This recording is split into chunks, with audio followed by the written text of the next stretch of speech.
हमारे ऊपर 6 केस छात्र हित में आवाज उठाने को लेकर के ही है। एक केस और हो जाए, छात्र नेता एकजुट हो जाते हैं तो हम भी गर्दनीबाग पहुंचेंगे। रोशन सर भी सड़क पर उतरेंगे छात्रों के लिए। हमेशा से हम छात्र हित में एकजुट होकर के एक मंच पे आ जाइए। अभी छात्र भी भ्रमित हो जाते हैं कि हम इस टेंट में बैठे कि हम इस टेंट में बैठे। उनका जो मांग है, जायज मांग है, वो मांग वो पुरजोर तरीका से रखिए। आप एकजुट नहीं होते हैं, इसका लाभ हर कोई उठाएगा।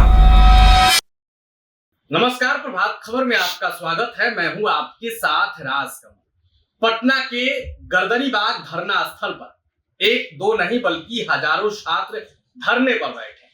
किसी की मांग है कि बीपीएससी टीआरई 4 का एकल परीक्षा लिया जाए, किसी की मांग है कि बीपीएससी 17वीं को रद्द किया जाए, किसी की मांग है कि बीएसएससी में लंबे समय तक वैकेंसी नहीं है तो कोई लाइब्रेरियन वैकेंसी को लेकर बैठा है। वहीं दूसरी तरफ पीएचडी होल्डर्स भी लगातार 18-20 दिनों से धरने पर है। कुमुद पटेल नामक एक पीएचडी होल्डर्स पिछले कई दिनों से आमरण अनशन पर है। आज 18वां दिन है। ऐसे में जो पटना के शिक्षक हैं वो इस पूरे मामले को लेकर क्या सोचते हैं, हमारे साथ बातचीत करने को रोशन आनंद सर हैं, ज्ञान बिंदु के डायरेक्टर हैं। सर, पटना में कई हजार छात्र धरने पर बैठे हैं। देखिए, संवाद से ही समस्या का समाधान निकलता है।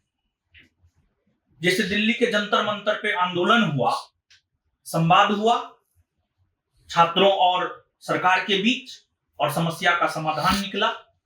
तो अभी गर्दनीबाग जो एक छात्रों के लिए कर्म क्षेत्र बन चुका है, उसके लिए हमको लगता है सरकार को जो है संवाद करना चाहिए उन छात्रों से और छात्रों की जो भी समस्या है उस समस्या का समाधान निकलना चाहिए, क्योंकि छात्र ही इस देश के भविष्य हैं। तो उनके समस्या का समाधान जरूरी है। और आपके मंच के माध्यम से जो है हम सभी छात्र एवं छात्र नेताओं से विनम्रता पूर्वक हाथ जोड़ करके निवेदन करते हैं कि आप लोग अपना व्यक्तिगत दुश्मनी भूल जाइए और सब लोग एकजुट होइए। देखिए, आप अपने आप को छात्र नेता कहते हैं, छात्र नेता है आप छात्र का, तो छात्रों के मुद्दा को आगे रखिए, पर्सनल दुश्मनी को पीछे रखिए। और आप में अगर आपसी एकता की कमी होती है तो आप विश्वास मानिए आपका आंदोलन सफल नहीं होगा। और छात्रों को भी इस बात को समझने की जरूरत है कि उस आंदोलन में किसी भी प्रकार का कोई साजिश ना हो। उनका जो मांग है, जायज मांग है, वो मांग वो पुरजोर तरीका से रखे और संवैधानिक तरीका से रखे।